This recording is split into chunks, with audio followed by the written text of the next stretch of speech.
Hello everyone, TLSG here, back again with another daily Marvel Snap video. So I have been asked several times to cover an Agatha deck list, and honestly up until recently, every single Agatha deck list that I've tried just felt like some kind of take on a Hela build, and it just felt okay. It didn't feel incredible, but in my Discord, and if you guys watch many of the live streams, you may know him, Todd English actually posted an Agatha deck list that didn't run Hela.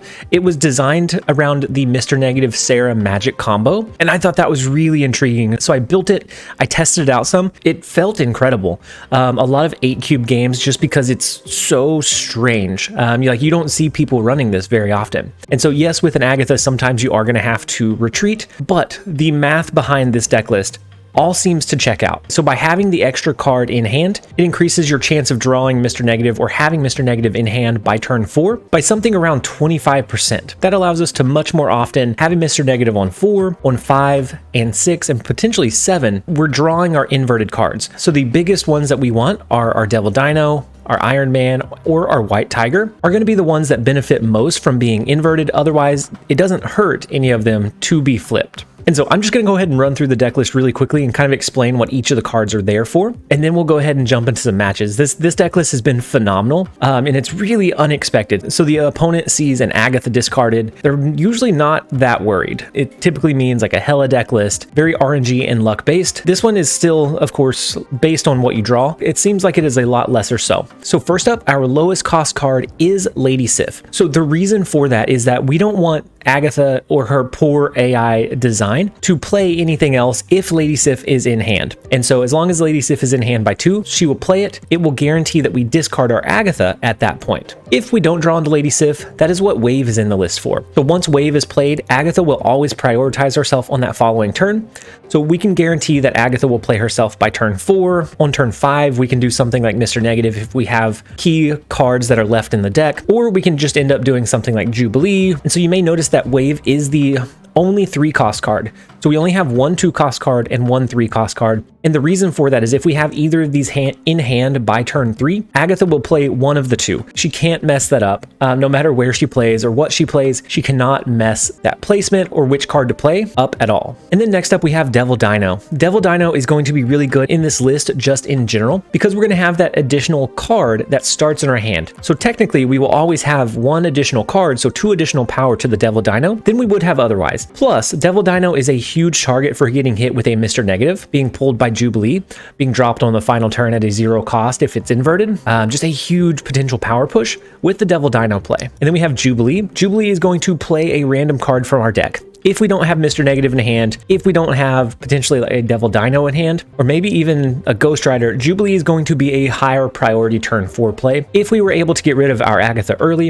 and if not, then Jubilee on 5 starts feeling a little lackluster because we have other higher priorities. But a lot of times she is going to be good to drop on 4 if we don't get the high roll of having Mr. Negative by turn 4. And then we have Ghost Rider. If we get the Lady Sif path, Ghost Rider is going to be able to resummon the Agatha, which is a huge power push. We don't have to worry about what Lady Sif is going to discard, losing hand advantage because we discarded the card.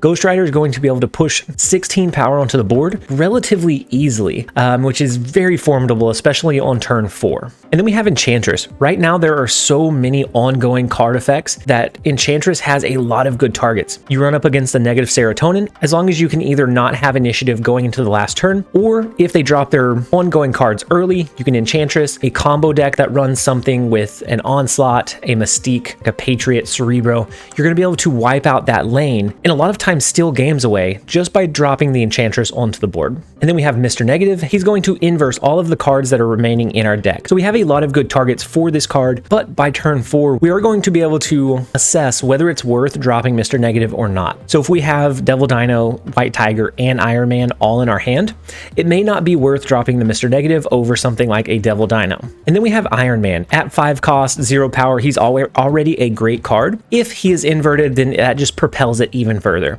So he has a lot of power potential with the Mr. Negative play in this list. And then we have White Tiger. White Tiger, if it's inversed, is a 1-cost card that pushes 12 power onto the board.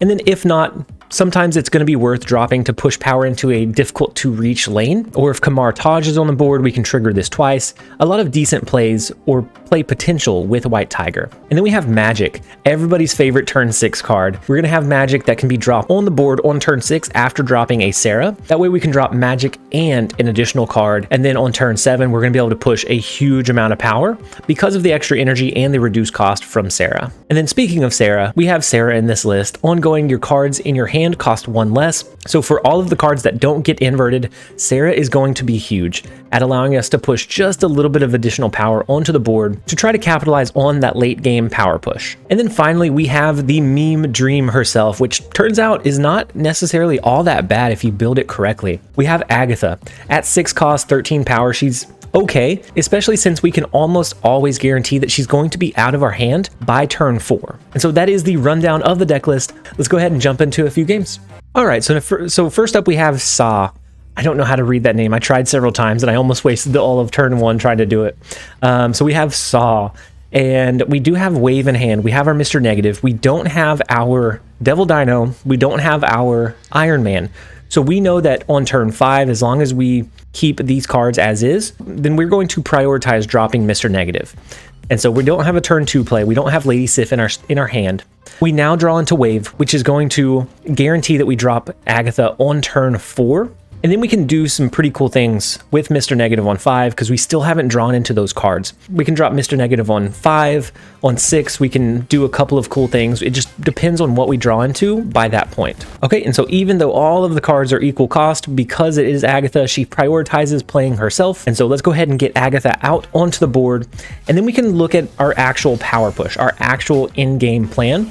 And it looks like they're running a negative Sarah as well, so they may extend the game for us with a Magic play. Okay, and so we do draw into Devil Dino. We have 3 cards left in our deck. If it turns out that they end up extending the game, it's going to be very beneficial for us to drop Mr. Negative here. So I think we drop Mr. Negative into the Stark Tower lane. I think that's potentially going to be better than a Sarah play. And then we can see what we draw into with our inverted card. I know we have Iron Man as a good target in the list. We have Lady Sif, which she does get a downside from the inversion. And then we also have Enchantress left, which stays pretty much equal.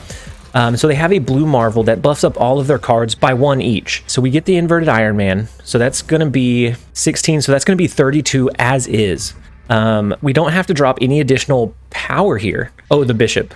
So we need to account for the Bishop play. So can they come over 14 power in Xandar? How many cards are they going to drop here? They have Sarah on the board, so I anticipate they drop quite a few. I almost want to do a Devil Dino like in Xandar, or even a Devil Dino in Stark Tower. Let's do the Devil Dino in Stark Tower. I'm going to assume that they're going to extend the game with Magic, or they push really hard for Xandar. Okay, so the Shang-Chi, oh no. So they're not going to extend the game with Magic, are they? Shoot. Victory. Wait, hold on. I thought we lost that one. I already pushed past it, but I thought we lost. I thought we lost it all the way up until I saw the cubes accumulate instead of be taken away. So I can't go back to the screen, but we won Stark Tower by the tune of 19. They won mid by like 9. And so we won our lane by more than they did theirs, and there was nothing played into the last location. And so we actually tied that location. I don't think we played that one absolutely correct, but it was incredibly satisfying nonetheless. All right, so next up we have music, and Moon Knight's okay, that we pulled from the hub. It's not great. It does interfere with the potential wave play if we draw into her. Hopefully we draw into Lady Sif instead. That is our guaranteed drop. And then we can kind of take over and control it from there. It looks like music is running a Patriot style deck. Never mind. They got the Misty Knight that was generated from the hub. So it is going to come down to a split decision of whether Agatha plays the Moon Knight or the Wave. I am thinking she will play Moon Knight, unfortunately. Yep, she does. And so that is going to discard a random card from our hand and not a guaranteed one. And so then next turn we have a lot of competing card costs. So whether that be the Jubilee, the Ghost Rider, which will actually resummon Wave, and so we're going to be able to get rid of our Agatha finally. And definitely not one of the high roll style games for us, but that is okay. We can try to make do with what we got. So now we will play Agatha. She'll play herself in Stark Tower, which is fine. Multiple Man is going to get pretty large from the Forge plus the Stark Tower. Ooh, no way. They get the 50-50 split. This Multiple Man is going to be giant. This is going to be a massive multiple man. He's going to be 12 power after turn 5.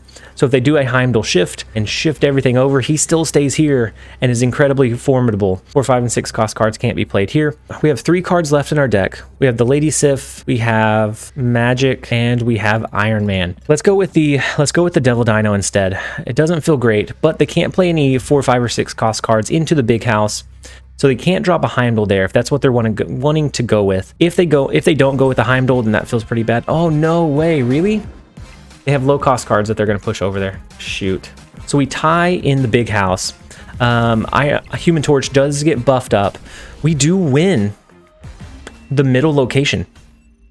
Had they reversed that drop order, had they dropped it Human Torch and then Iron Fist for some weird reason, they would have won. They had that one hands down. I'm just surprised that they didn't start moving their multiple man around a little bit. I'm glad we were able to win. That was not an ideal play line for Agatha. Had there been a snap early before we really got our footing and realized what kind of play line we had, it would have been an instant retreat. You're going to have to retreat a lot of times if you don't get one of the many outs that the deck list has. It is designed to, when it does draw into that, it is going to be a really high power game. You can't always guarantee that it draws into that play line, but if it does draw into either a Lady Sif or a Wave, then you can almost always run those almost until the end of the game and be competitive with almost any deck. All right, so next up we have Deuke. We have Wave, so we're going to be able to get rid of Agatha. We don't have Mr. Negative just yet, but we also don't have our Iron Man or our Devil Dino, which means that if we draw into a Jubilee or we have a Mr. Negative on 4, that is going to be the ideal play line. We are going to want to drop that as long as those 2 cards are still in our list, because they offer such a huge power push onto the board. And so with our Lady Sif, we discard Agatha, we get that out of here, we do regain control now. And so we draw into our Devil Dino. We could drop Wave here, but I don't know that we necessarily want to. I don't think we get a lot of upside from it. I'm actually gonna skip and see kind of a little bit more about what they have in their list.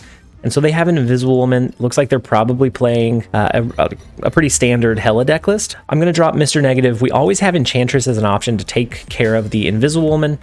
Jubilee is going to pull into Swordmaster, which discards their Hela. That is going to be not a fast snap. We're going to try to pace it out.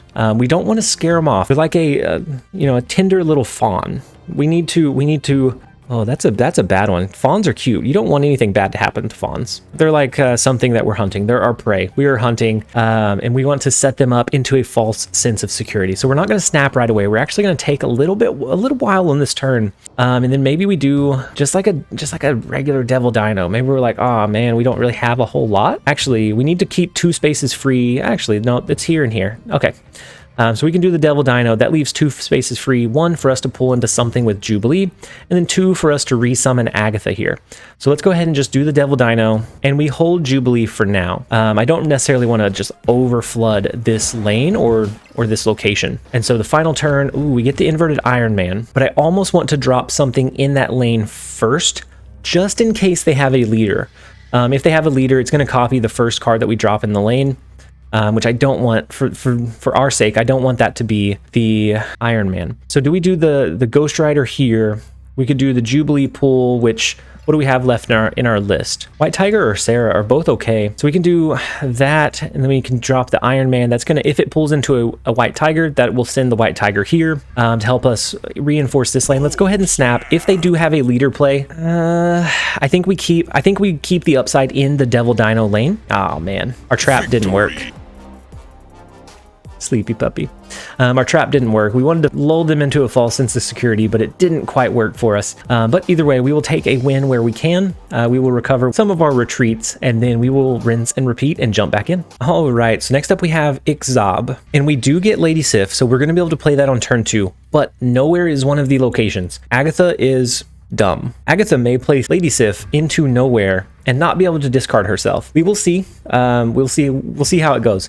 But if you guys want to know the real reason that we're running Agatha, or that we decided to go ahead and give Agatha a glance or a look, I wanted to be able to farm cubes for the Shield versus Hydra event easier. So it was a really big grind and a lot of like time dedication for like 1 cube wins, 2 cube wins, 2 cube losses, 4 cube wins, that it just didn't feel like it was going to be sustainable to try and hit that max of 300 cubes a day. Todd recommended this list in the Discord for while I'm at work in meetings and that sort of thing. And I thought it looked pretty good at the time, so I decided to go ahead and give it another look. It did not disappoint, or it has not disappointed. I'm going to actually play Devil Dino into nowhere. That means it's safe from an Enchantress, from a Rogue, from any form of ne'er-do-well. So they're going to use a Jubilee that pulls into their Iron Man. Okay, so if we draw into an Enchantress, that's going to be huge. That's going to be a huge lane to try to target. And so let's drop the Mr. Negative. We do still have Iron Man in our list. We have Jubilee, we have White Tiger. So we have 3 of the 5 targets that would benefit from being inverted. The other 2 are Wave and Enchantress, and they wouldn't really benefit a whole lot. So they do a Lockjaw. They also get a Psylocke, so they ramp into an Arnhem Zola, which is always the lowest of low rolls for your Lockjaw. So now they can't play anything into the Iron Man lane without flipping. They can't play anything into nowhere without flipping, and so it becomes really difficult for them. And so here I kind of want to extend the game because we do have the Iron Man somewhere in our deck, but at the same time we don't get a lot of upside from, well, we might be able to. Yeah, let's go ahead and extend it. Let's go ahead and extend it we'll extend it in this far right lane. That's the only one that they're going to have control over, like where they play or what they play. And so I think that's going to be the one that if they do push power, it ends up being there. They may push a magic as well. Yeah, and so the time that we decide to imagine that they're running magic instead of just hoping that they do, they actually run it, which is kind of unfortunate. We could have dropped our Sarah. And then the Enchantress comes in, which is, oh, I forgot, with the upside of Wakandan Embassy. That's pretty rough. Let's go with the Ghost Rider here to resummon Agatha to give us a pretty good push in the Embassy, and then we're just going to push 3 power into Limbo and just hope. It's only a 2 cube game. It's not that pressing. We didn't get a good roll with Mr. Negative, but that's okay. If this was a 4 cube game or an 8 cube game, I would absolutely leave, but it turns out we didn't need to. So we will go ahead and collect our 1 cube, rinse and repeat. Let's see how much more we can gain. All right, so next up we have Static Sheep. In our starting hand, we have Wave, so we're at least going to be able to get rid of Agatha. Then we draw into our Enchantress. We have Magic and Jubilee. So we're still looking for either Lady Sif or Mr. Negative. And we draw into Iron Man. So that's going to be a tough one. We may not even want to push for the Mr. Negative this game. Because Iron Man's not going to get the upside. We already have our Magic. Right now, we only have 2 cards that could get potential benefit from that play. And so Static Sheep is running a Lockjaw deck. I know that I said I wasn't going to do it, but it's just so hard to turn up a turn for Mr. Negative. You have to. Maybe we can draw into our Devil Dino. We can get a free Devil Dino, which is going to be huge. Next turn, I do plan on dropping an Iron Man into the lane. They get the low roll of pulling into, okay, they get the medium roll now. So the first one that was they pulled into Psylocke, which is, I mean, definitely a low roll. Let's do with the Iron Man. Next turn, we may be able to do something like a Ghost Rider and a Wave to push a decent amount of power. Maybe if we're lucky, we'll do a Ghost Rider, a Wave, and a Devil Dino to push an insane amount of power onto the board. Okay, so they drop Ironheart, and that is going to flip out of the lane into a Thor, which is not a bad drop for them. They can get an additional 6 power there. So right now they're 33. They can get up to 39. If they do Mjolnir and Odin, if they just happen to have that high roll, be 45. So let's go ahead and we're still looking for the inverted Devil Dino. Let's go ahead and extend the game here. And then I don't really want to drop the White Tiger this turn. I know that we have the energy to do it, but if the 7 power token comes here, so 7 would give us 14 overall power. That would be, actually, that'd be fine, right? If the Tiger token goes here, that's going to be another 7 power here, which would actually be 14. So I think we snap back. I think we're okay. We extend the game, and then we still have another chance. We can resummon Agatha. We can still draw into our inverted Devil Dino. We have a lot of good possibility here. And so let's go ahead and let this one play. They do a Magneto, which pulls the Mr. Negative over. So luckily for us, we did extend the game because that was a huge, huge play for them. It does give us an additional space to play into the Stark Tower now. There it is. That is what we needed. That is exactly what we needed. So we can do, they turn first, which is going to be important. So if they did an Odin, that's not going to pull into any of these cards anymore. So we would do a Devil Dino here. We would do a Ghost Rider over here. And that leaves us with 3 energy. I'm a little bit torn whether I'd want to drop the Wave or not. But the Devil Dino should guarantee that we win this lane. The Ghost Rider Agatha should make sure that we win the Shadowland location for some pretty incredible upside.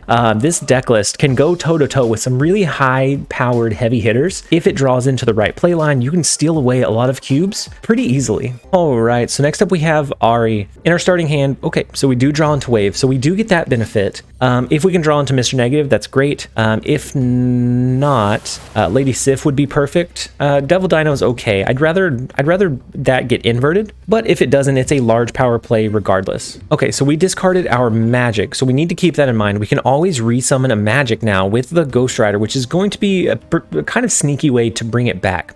We are going to play our Wave here. That is going to allow us to play into Agatha on turn 4, and then we can see what we draw into. So, I mean, honestly, I think a Sarah on turn 5 is going to be a pretty good play line here. I'm going to go ahead and snap before they realize that we're running an Agatha deck. I do like the idea that we can drop a Sarah on 5. On 6, we can drop Ghost Rider plus something else. We're going to be able to do like a Ghost Rider plus a Devil Dino, a Ghost Rider plus an Enchantress. So I don't think they do anything drastic this turn. I think maybe they set up a Mystique here. And so that's going to allow us to really hit... Ooh, maybe I was wrong. Was I wrong? I may have been wrong. So they do set up the Mystique. But what is this last card that they put there?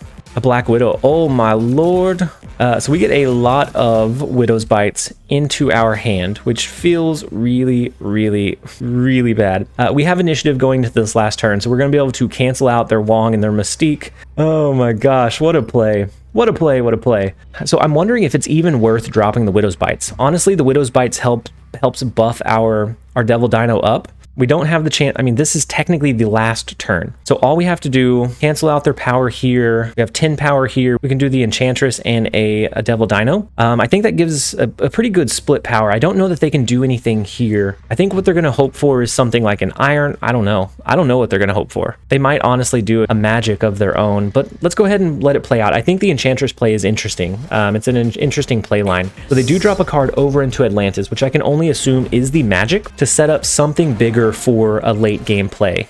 So they do extend the game with the magic. We have a pretty big power push onto the board. We don't drop the Widow's Bites, but we also don't draw into anything. So our play on this next turn was going to be something like a White Tiger. We could do a White Tiger here, and then it would push 7 power either here or here, which I think would have been enough to allow us to capitalize and push for the win. So they were running a very interesting deck line. I would be curious to see what else they were running and what else they were experimenting with, because I like the idea of the Wong Mystique Black Widow. It feels like it'd be hard to pull off, but when it does, it feels like it would be pretty devastating if you could do it a couple times, if you could do it early, so like Project Pegasus. If you could drop both of these early on, do the Black Widow following it up, it makes for some awful gameplay. Luckily, we had the resources we needed in hand, so it wasn't too much of a detriment. But with that game out of the way, I am going to go ahead and end the video here. I hope that you guys enjoyed it. If you did, make sure to leave it a like and a comment down below. And as always, thank you guys so much for being here and enjoying the content and just coming back to check out the new videos. This has been TLSG. Later, guys.